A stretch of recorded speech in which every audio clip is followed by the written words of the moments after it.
You know, when most of us think of math, we think of strict rules, right and wrong answers. It's a science. But what if it could also be an art form? Today, we're diving into a fascinating framework that looks for hidden, even spiritual meaning inside of numbers. So that's the big question we're asking. What is mathematics at its core? Is it just cold, hard logic and a set of fixed rules?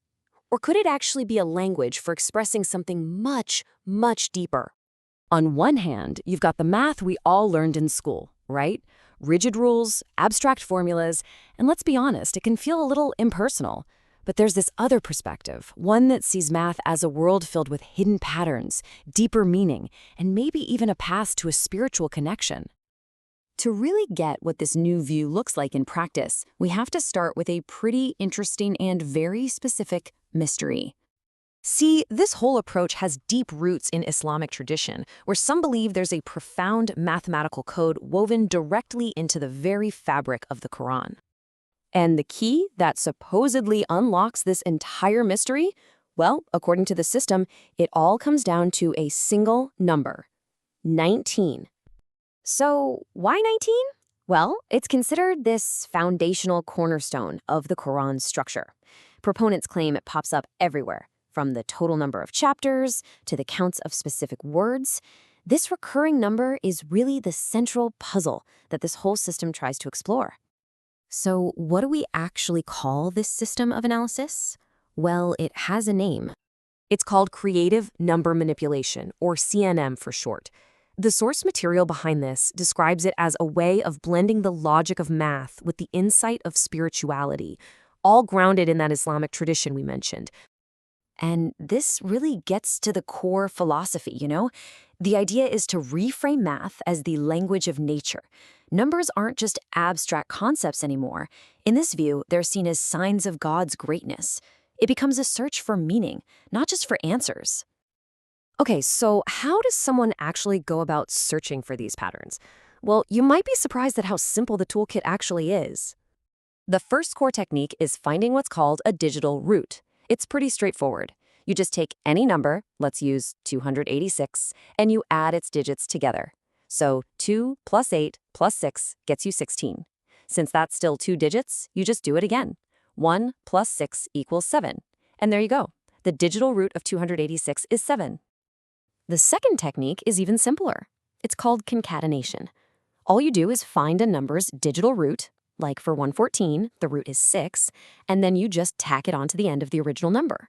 So 114 becomes 114.6, a totally new number to analyze. Okay, so we've got our tools. Now let's see how they're actually used to connect back to those patterns that are claimed to be in the Quran. But first, it's really important to understand the goal here. This isn't just a number game. The source material calls the purpose tadabbur, which is all about a deep, meaningful reflection that's meant to strengthen faith. It's not about finding patterns just for the sake of finding them.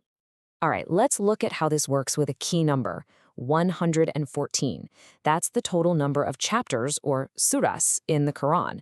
As you can see in the table, its digital root is 6. And then you ask, is it a multiple of 19? And the answer is yes. 19 times 6 is exactly 114. And this is the kind of beautiful symmetry that practitioners point to. The digital root of 114 is 6. The number you have to multiply 19 by to get 114 is also 6.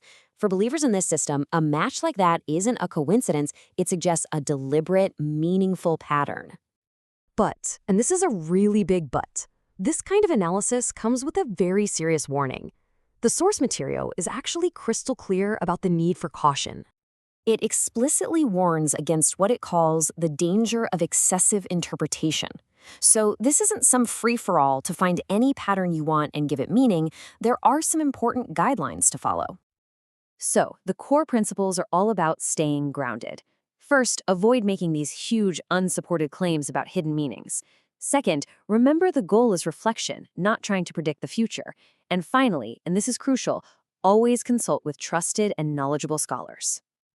So, what's the big picture here? What can we all take away from this, no matter what our personal beliefs are? At the end of the day, this framework is really about a fundamental shift in perspective. It's an invitation to move from seeing math as just a utilitarian tool that answers how to maybe seeing it as a language that helps us appreciate order, inspires a sense of wonder, and encourages us to ask why.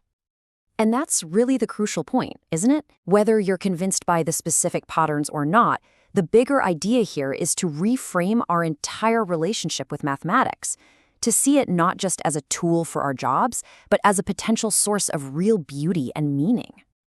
And that leaves us with one final big thought to chew on. If this kind of deep analysis can come from looking at an ancient text through a totally new lens, what other incredible patterns are hiding in plain sight all around us, just waiting for us to look at them differently?